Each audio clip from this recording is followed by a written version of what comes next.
What's up, LoveBugs? Good morning, good evening, and good afternoon. I hope you're all having a wonderful day. I know I've been gone for a hot second. Where did I go on vacation, you may ask? DreamCon! And it was mixed bag. I mainly had fun though. I met a lot of cool ass fucking creators and just people in general. Other parts of it though, I'll just say it was a very mixed bag of an experience going to DreamCon. Oddly enough, guess what's trending right now on Twitter?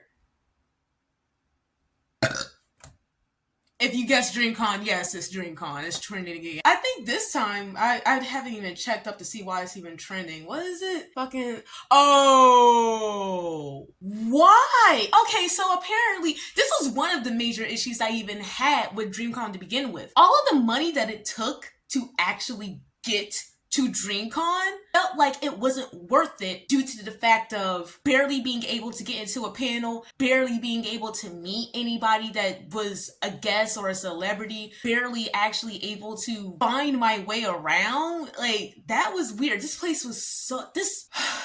Disclaimer. I've not been to many conventions myself, but I know for sure with the very few conventions I've ever been to, I'm sorry to say this, DreamCon was the most uneventful for me because I was unable to experience everything that DreamCon had to offer because it was so disorganized. It was unreal. And then also, after the whole trip, everybody was upset that a certain somebody, I won't name names, nor do I even remember who the fuck said it, but people were bagging on somebody for pointing out that, hey, we put a lot of money into going on vacations and trips like these. This was extremely lackluster, underwhelming, and it low-key kind of felt like it was not worth the money to put in. With that being said, now, DreamCon will not be giving complimentary badges to panelists.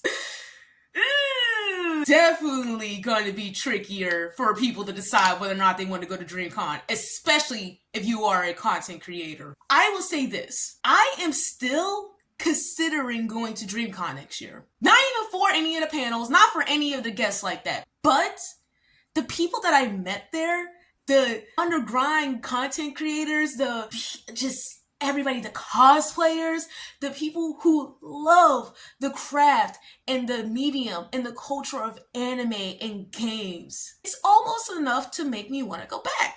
Why?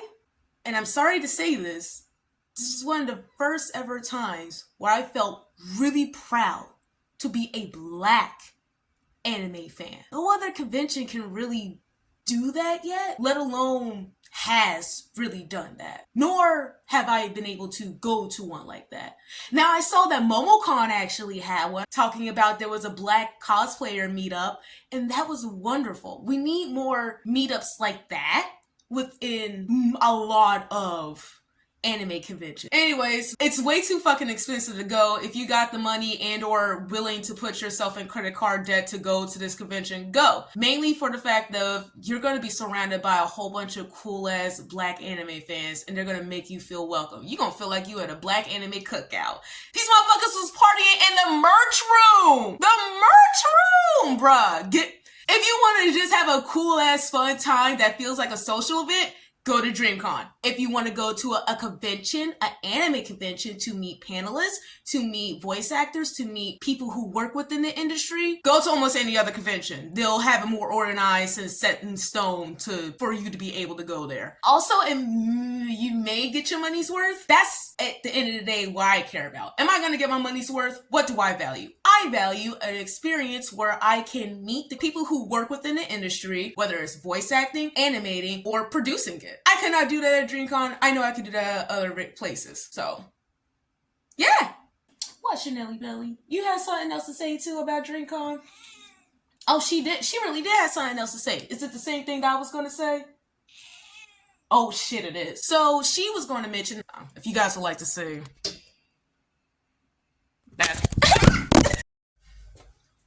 I can't believe I deleted my other part. Right after the trip, I completely understand why certain people are feeling this way, but there's no need to be bagging on somebody over their opinion. But I'll give my own 2 cents in this opinion piece as well. This person was going on saying that some bros should have made their own event. They should go around and make their own event similar to DreamCon, and RDC needs to be canceled for how disorganized, how just ruthlessly underwhelming the event seemed to be for that person. All the things that I listed off before. Unable to actually feel like the money that you spent on the ticket, plane, hotel, all of it was worth it. So my 2 cents is I get your frustration. I get that it really was just financial frustration.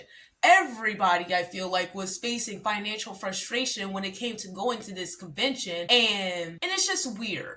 It's very, very, very, very weird for big companies, little companies, organizations, events to constantly squeeze money out of people, and then for somebody who calls that out, that, hey, I put a lot of money into this and I felt like I wasn't given the service equated to the money I put in. And then we have people turning around and saying, oh, well, you should expect that. Why did you expect that you were going to be able to meet all the panelists, or why did you expect that you were going to be able to like do all these things? You should have known once you was putting all that money down that you probably weren't going to be able to do X, Y, and Z.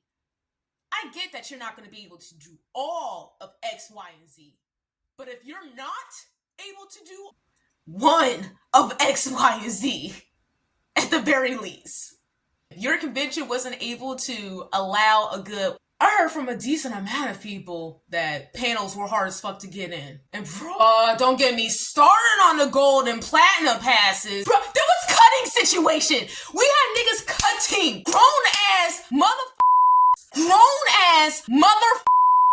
cutting in line. Are you 12 still? Why are you cutting? Go do something else at this point. I don't want to deal with people. But yeah, DreamCon, do better. If you are not giving complimentary passes to panelists now, all the money that you got, you better hire better security. You better hire a better organization team. Or you better get a bigger venue. And here's where I 100% sympathize with RDC World. They went...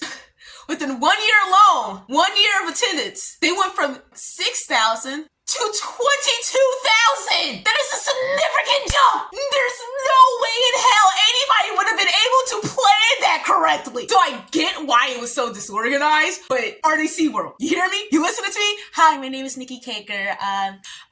But you're listening to me, right? I hope you're listening to me right now. You now know that you're going to get at the very least 20,000 people at your convention. Ripped out the whole convention center and the whole hotel space event room. I pray this gives you enough money to do that. And hey, if you need to like actually get people out, start playing It's Getting Hot in Here for every panelist room. Yeah, that's all I gotta say. Bye, LoveBugs!